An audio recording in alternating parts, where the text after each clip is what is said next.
Coming at you live from Glasgow, Scotland, this is a Nate Doggy Dog 52 production.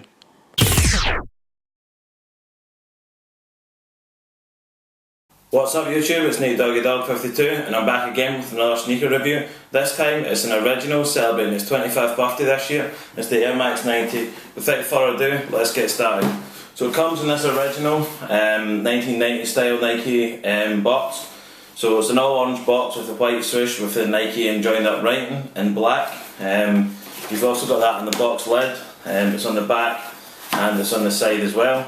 You've also got a message written on the side that says Nike sports shoes are manufactured to the exact specifications of champion athletes throughout the world. Continued research and constant development are responsible for the athletes of the 70s changing to Nike. And then it has it in French as well. I'll let you guys see the box labels. So what we have right here is the Nike Air Max 90 OG. The official colour is white, cool grey, neutral grey, black, and the style code is 725233 and colour code is 106. As always, these are my usual US 13, UK 12 sizing. I didn't cop these sneakers on launch day. I was looking at other things. I'm sure I picked up Jordan. The receipt from Nike.com, and I'll let you guys have a little quick look at the sneaker there. Just going to pull them out and let's get started.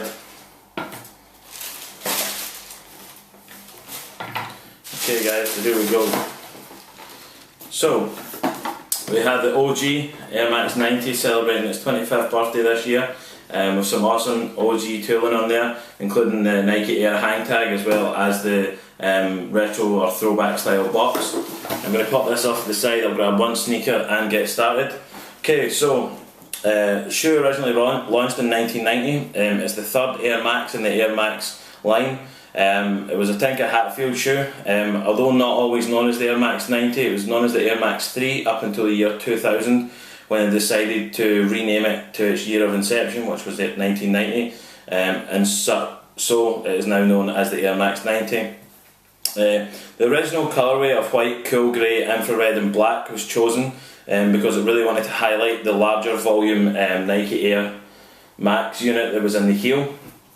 So that's the reason why you have the infrared as well on this particular colourway, although not referenced on the colourway I believe. It's just called white, cool grey, neutral grey, black. There's no mention of the infrared colourway, which is again something that Nike will tend to do in order to differentiate between each release. They'll change the colour names, although by appearance it can still look more or less the exact same. So you have this combination of mesh, suede as well as leather on this sneaker. So what you'll have is the black waffle outsole with the infrared hits. It also has the flex grooves, so you've got two on the lateral as well as one on the medial side, so those work basically to allow some natural motion in the sneaker. This sneaker kind of launched as a pack in 2015 where basically you had the infrared like this and you also had the reverse infrared which basically flipped the colours on this, so basically where it was white it was black and vice versa. Even on to the swooshes, so the mid panel in here and coming around the toe box, those colours, and on the swoosh they were flipped as well. Very very nice sneaker. Personally I still prefer this one, although the reverse infrared did grow on me a little bit the more I started to see it on feet and things like that. So yeah, you've got a full length PU or polyurethane midsole in this sneaker. Something that Air Max sneakers are notorious for is because they use that polyurethane midsole. Over time it's very very well known to crack and crumble, so you need to usually take really good care of your Air Max sneakers just purely because of this reason. But talking about the midsole, you have an all white midsole, you have the infrared hits on the midsole wedge, and you also have a clear air unit which you can see through. The idea behind making Nike Air visible was basically that people had heard about it for some time with Nike Air originally launching in the tailwind in 1977. Some 10 years later, when the Max 1 finally launched, they basically wanted to show people what it was they were running on, because again, these were running heritage sneakers. These sneakers would have been worn to run in back in the day. So that was basically the idea behind it. They wanted to show people the technology, because always essentially seeing is believing, if you think of it that way. So that's basically what they did with making that air unit visible, and then as years went on, things started to change. It started to move to the 4-foot, it went 360, it was larger volume, all these kind of things, and that's basically where we are currently with the Max 2015, and then upcoming Max 2016 when that comes out later this year. But back to this sneaker right here. So you've got that suede, you've got the black leather mudguard with the infrared branding, with the Nike Air Max, the mudguard logo. There's one on both lateral and medial sides. You then have that sort of cool grey or light grey suede on the sort of vamp and coming round to the toe box. You have the darker grey suede on your swoosh, and then you have that lovely white mesh in the toe box area. So you have basically a few different ports or eyelets to basically lace these sneakers. So what some wide footers would tend to do is they would tend to move the laces out and choose to lace these two eyelets here, meaning that the shoe fits a little bit wider. You also have one extra eyelet up at the top on the black. Again, something that's very, very cool about the infrared Air Max 90 is the fact that the eyelets are somewhat unique, because the bottom ones are infrared and the top ones are black. You also have that white sock liner on the sneaker with the infrared insole with the Nike Air branding on there. On the heel as well, you have that infrared sort of shield with the black Nike Air branding, and pulling it back to the tongue, as it was in the previous video, you have the white patch with the infrared Nike and then the black Air Max below, and it's a sort of a nylon mesh material tongue.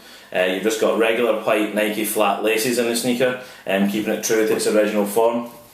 And something that I was a massive fan of is bringing the hang tag back. So again, that's something you'll see in particularly throwback and much older Nike retros or original release sneakers. So something it's a nice little touch, as well as doing the box.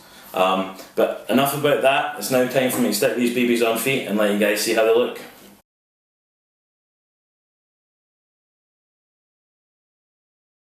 Okay guys, here we go. So I'll give you a front view in the Air Max 90 infrared, a lateral view, back view, and the other side.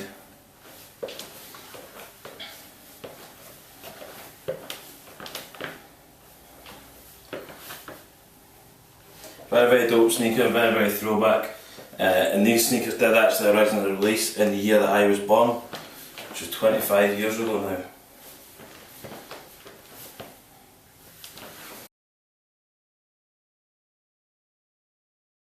Okay guys, so anyone who's familiar with the setup to my videos knows what time it is now. When I grab my phone, it's time to jump into the shoutouts. If you do want to be added to the shoutout list, then just request kindly in the comments down below, and it can be done. So first off, it's the reason that I do these videos. It's the homeboy from Florida, it's Ike Bezzo. Next up is the big sneaker brother over there in Detroit, it's Jumpman Bossy, so shoutouts to him. Next up is Hess Kicks over in Oregon, always putting out consistent and great work. Love to check out his channel. Next up it's going to be Nightwing2303, he does his weartesters.com, always the first place to check out the wear test. If you want to check out another wear test just to get a comparison and see if it's consistent, and definitely check out Kick Genius. ZIX, that's Sugar Katie, just for Kicks 212, the sort of Florida collective. The Real Rare 20, Street Gear NYC, the store in New York. Nice Kicks, the store down in Austin, Texas. It's always good to check out the content for celebrities and NBA and NFL players, checking out their collections. Next up is Sneaker Watch TV, Scoop 208, Mr. Fulmer Simpson, the homie down there in Florida, Yo Auntie and Yo Auntie Kicks, the guy's got 2 channels, let's help him get that other plaque. Shoutouts to the homie T Blake from there over there in Boston on the East Coast, always fresh apparel. Jacques Slade, shoutouts to him, always got impressive content coming from him. Bullet RC, We Are The Trend, Ski TV, kicksandfire.com, kicksinthecity.com, Suicide 1, Swag On, Haters Out, Sam Colt 12, TL Rick 72, the homie in Florida, Guns and Gloves, One Veracity, the homie up in the Northwest, Optimus P 517, Sticky 213, Blue Cheese, My Kicks Fly, Eddie Wynn, Jason Mark, the homie Surrey the Sea, the brother for life, and a recent person I've checked out on YouTube is going to be Rich's Kicks. That concludes the shout out section of this video. Again, if you want to be added, then just drop a comment down below and it can be done. If you want to be kept up with myself, what I'm doing more day to day and what sneakers I'm wearing day to day, then follow me on Instagram and also Twitter. It's the exact same handle, it's at NathanKR20. It's going to appear right here as I'm talking. Also, if you want to use my hashtag, it's hashtag SneakerFanWorldwide, hashtag NDD52 for me, NateDoggyDog52. And again, thanks for checking out this vid. I'm now going to leave it with a closing word.